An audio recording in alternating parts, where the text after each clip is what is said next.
Will Brazil truly transform under Carlo Ancelotti, or is it just another big promise? For years, Brazil has been a team of stars, dazzling talent, and breathtaking football, but also a team that often stumbled in the biggest moments. Now, with Ancelotti at the helm, the football world is asking, can his magic finally restore Brazil's dominance? Ancelotti isn't just a famous name. He's one of the most respected coaches in football history, a man who earned his reputation not by words, but through brilliance on the pitch.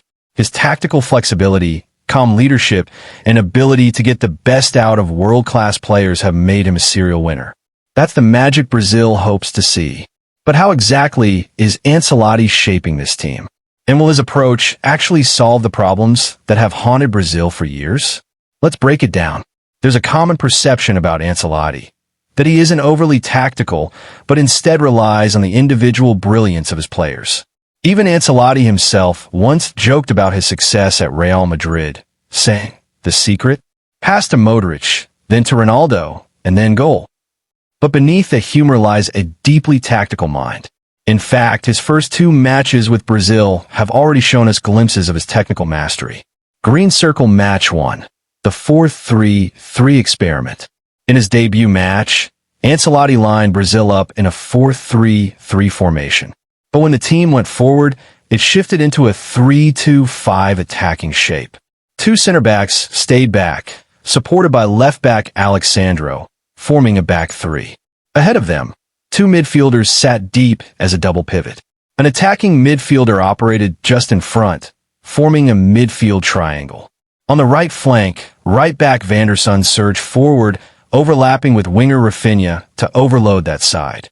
In this system, Richarlison started up front. His aerial strength and link-up play were key to Brazil's plan. Long balls from defense, flicked onto wingers making diagonal runs.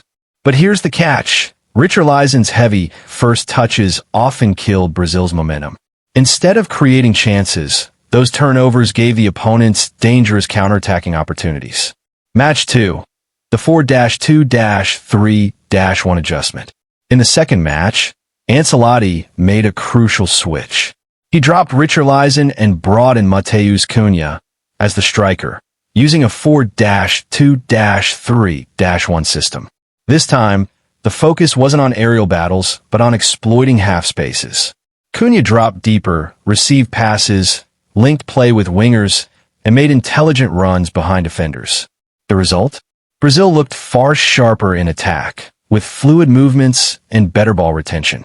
Cunha's style perfectly suited Ancelotti's plan, proving that the coach is willing to adapt tactics to the strengths of his players.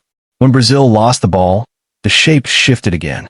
The 4-2-3-1 turned into a 3-5-2 without possession.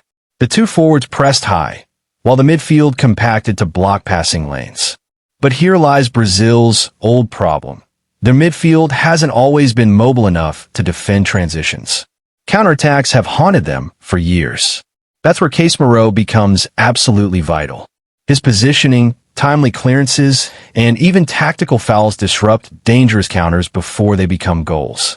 Ancelotti clearly understands this. That's why Casemiro remains irreplaceable in his system. Vinícius Jr.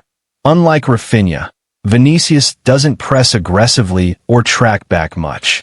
Ancelotti covers this by pairing him with Alexandro for extra defensive support. This allows Vinicius to stay higher up the pitch, ready to break defenses with his pace and dribbling. Rafinha/Estevao. Both are willing to track back and help defensively, maintaining balance on the right side. Alexandro, often criticized but tactically essential.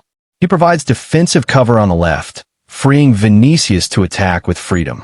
This balance between defense and attack is a signature of Ancelotti's approach. What does this mean for Brazil? In just 2 matches, Ancelotti has already shown his trademark adaptability, adjusting formations, switching player roles, and trying different attacking approaches. That's what makes him different. He isn't forcing Brazil into a rigid system. Instead, he's tailoring tactics to maximize individual strengths while maintaining balance. Of course, the work is far from finished. Brazil still needs more consistency in midfield transitions, sharper finishing up front, and better chemistry between its attackers. But if these first steps are any indication, Ancelotti may just be the man to unlock Brazil's full potential. So, will Brazil's future truly change under Ancelotti? Nothing is guaranteed in football. But what's clear is this. Brazil finally has a coach with both the experience to win at the highest level and the tactical flexibility to adapt to modern football. For Brazilian fans dreaming of another World Cup triumph, Ancelotti's arrival isn't just a hope. It's the beginning of a new chapter. Because sometimes, all it takes is the right coach to turn talent into glory.